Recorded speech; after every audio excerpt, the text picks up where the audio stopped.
একদিন হজরত উমর রাদিয়াল্লাহু তাআলা কোথাও যাচ্ছিলেন। কিছু দূর যাওয়ার পর তিনি দেখলেন এক বৃদ্ধাকে এবং বৃদ্ধা কি যেন বিড়বিড় করে বলছিলেন। হজরত উমর তার কাছে গেলেন, তার খোঁজ খবর নিলেন। তাকে জিজ্ঞেস করলেন, আচ্ছা বুড়িমা, হজরত উমর সম্পর্কে তোমার ধারণা কি?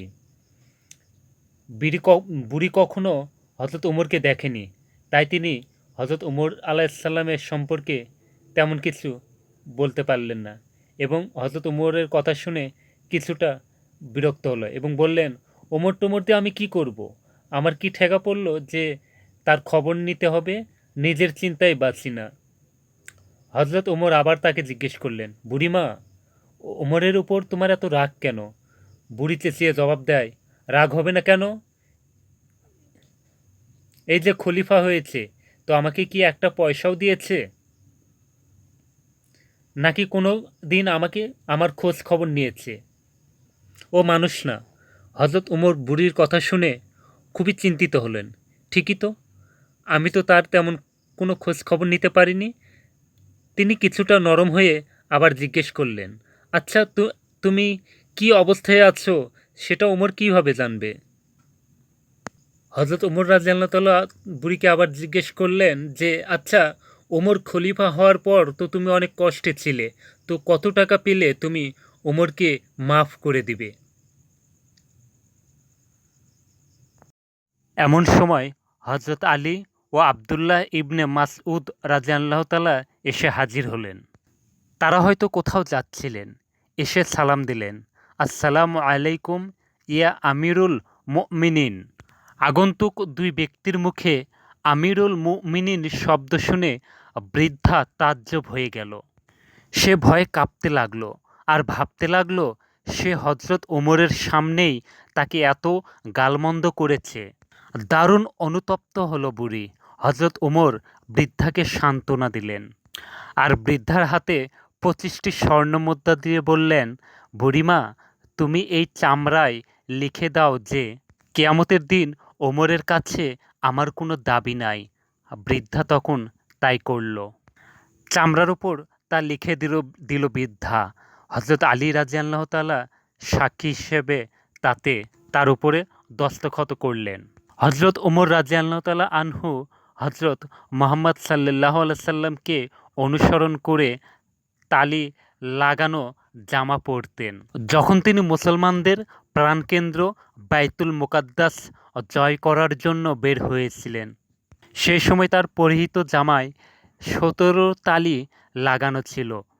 যখন তিনি তালিযুক্ত জামা পরিহিত অবস্থায় জেরুজালেমের উদ্দেশ্যে রওনা হয়েছিলেন, সাহাবাদের মধ্য হতে কেউ একজন হজরত আলী রাদিয়াল্লাহু তাআলাকে বললেন, ইয়া আলী, হজরত উমর রাদিয়াল্লাহু তাআলাকে বলুন অত্যন্ত আজকের দিনে তালিযুক্ত কাপড় খুলে একটু ভালো কাপড় পরিধান করার জন্য, কারণ তিনি ইহুদি খ্রিস্টানদের দেশে যাচ্ছেন।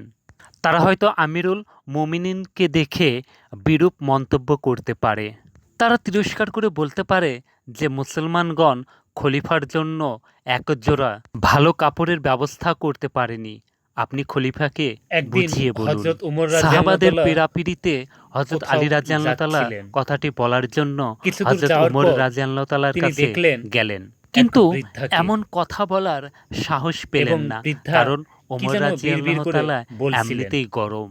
তারপরও হজরত উমর এমন তার কাছে গেলেন, স্পর্শকাতর তার খোঁজ বিষয়ে খবর নিলেন। তাকে মুখটাই জিজ্ঞেস বা করলেন, খুলবেন আচ্ছা কিভাবে? বুড়িমা, অনেক চেষ্টা হজরত করলেন, উমর কিন্তু সম্পর্কে কোনোভাবেই তোমার ধারণা বলতে কি? পারলেন না। ফিরে এলেন বুড়ি সাহাবাদের কখনো কাছে। হজরত উমরকে নিজের দেখেনি, তাই অপারগতা তিনি প্রকাশ হজরত করলেন। উমর হযরত আলী আলাইসাল্লামের সম্পর্কে রাদিয়াল্লাহু তাআলা বললেন, তেমন কিছু আমি যখন বলার বলতে জন্য পারলেন তার না কাছে এবং গিয়েছি, হজরত তখন উমরের কথা কথা শুনে বলার কিছুটা শক্তি হারিয়ে বিরক্ত হলো ফেলেছি। এবং বললেন, এবার ওমর সাহাবাগণ টোমর দিয়ে পরামর্শ আমি কি করলেন, করব? তাহলে আমার কি ঠেকা এ পড়ল কথা যে খলিফার তার খবর কাছে নিতে কে হবে? বলতে পারবে? নিজের চিন্তায় বাঁচি না। সকলেই খেয়াল পেশ করল। হজরত উমর আবার হযরত তাকে আয়েশা জিজ্ঞেস করলেন, রাদিয়াল্লাহু তাআলা বুড়িমা, আনহু এবং ওমরের উপর তোমার এত হাফসা রাগ কেন? রাদিয়াল্লাহু তাআলা আনহু বুড়ি চেঁচিয়ে জবাব বলতে দেয়, পারবেন। রাগ হবে না তারা কেন? সকলে মিলে হযরত হাফসা এই রাদিয়াল্লাহু যে আনহু খলিফা হয়েছে, এর তো কাছে আমাকে গেলেন। কি একটা পয়সাও হযরত দিয়েছে? হাফসা রাদিয়াল্লাহু আনহু বললেন, আমি নাকি হযরত কোনো দিন রাসূল আমাকে সাল্লাল্লাহু আমার আলাইহি খোঁজ সাল্লাম খবর নিয়েছে? এর স্ত্রী এবং ও খলিফা মানুষ না। ওমর রাদিয়াল্লাহু হযরত তাআলা ওমর আনহুর বুড়ির মেয়ে। কথা শুনে কিন্তু খুবই আমার চিন্তিত পিতাকে হলেন। এ ঠিকই তো, কথা বলার আমি সাহস তো তার আমার তেমন নেই। কোনো আমি এ খোঁজ কথা খবর নিতে বলতে পারিনি। পারবো না।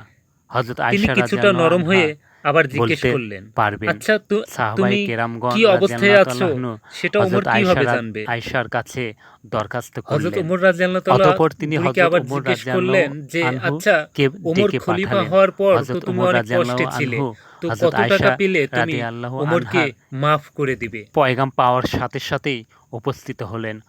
হজ ভারত উপমহাদেশের বিখ্যাত হাদিস বিশারদ শাহ অলিউল্লাহ মুহাদ্দিসে দেহলভী রহমতুল্লাহ একটি গ্রন্থে লিখেছেন যে হযরত ওমর রাদিয়াল্লাহু আনহু আম্মাজান আয়েশা রাদিয়াল্লাহু আনহা এর সামনে দোজানু হয়ে বসে পড়েন।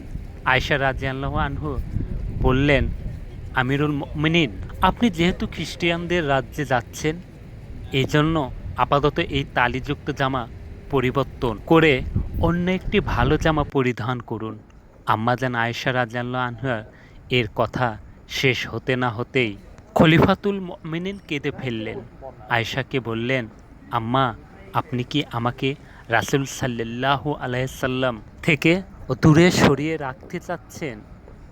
আপনার কি রাসূলের সাথে কাটানো দিনগুলোর কথা মনে নেই, যে দিনের পর দিন নবীজি সাল্লাল্লাহু আলাইহি সাল্লাম উপবাস থাকতেন? ৩ দিন পর্যন্ত নবী সাল্লাল্লাহু আলাইহি সাল্লামের চুলায় আগুন জ্বলেনি। হে আয়েশা, আপনার কি সেই দিনগুলোর কথা মনে নেই যে নবীজি সাল্লাল্লাহু আলাইহি সাল্লাম তালিযুক্ত কাপড় পরিধান করেছেন? আম্মাজান ওমর এই ছেঁড়া ফাড়া তালিযুক্ত পোশাক পরে যে স্বাদ অনুভব করে তা বোঝানো সম্ভব নয়। ওমর অন্য কিছুতে আর এমন স্বাদ অনুভব করে না। সিরাতের কিতাবসমূহে লিপিবদ্ধ রয়েছে যে খলিফা হযরত ওমর রাদিয়াল্লাহু আনহু যখন রাসূল সাল্লাল্লাহু আলাইহি সাল্লামের অসহায়ত্বের কথা আলোচনা করতেছিলেন, তখন হযরত আয়েশা এবং হযরত হাফসা রাদিয়াল্লাহু আনহা দুজনেই অঝরে কাঁদছিলেন। অতঃপর খলিফাতুল মুসলিমিন হযরত ওমর রাদিয়াল্লাহু আনহু তালিযুক্ত কাপড় পরিধান করেই মুসলমানদের প্রাণকেন্দ্র বাইতুল মুকাদ্দাস বিজয় করার জন্য বের হন।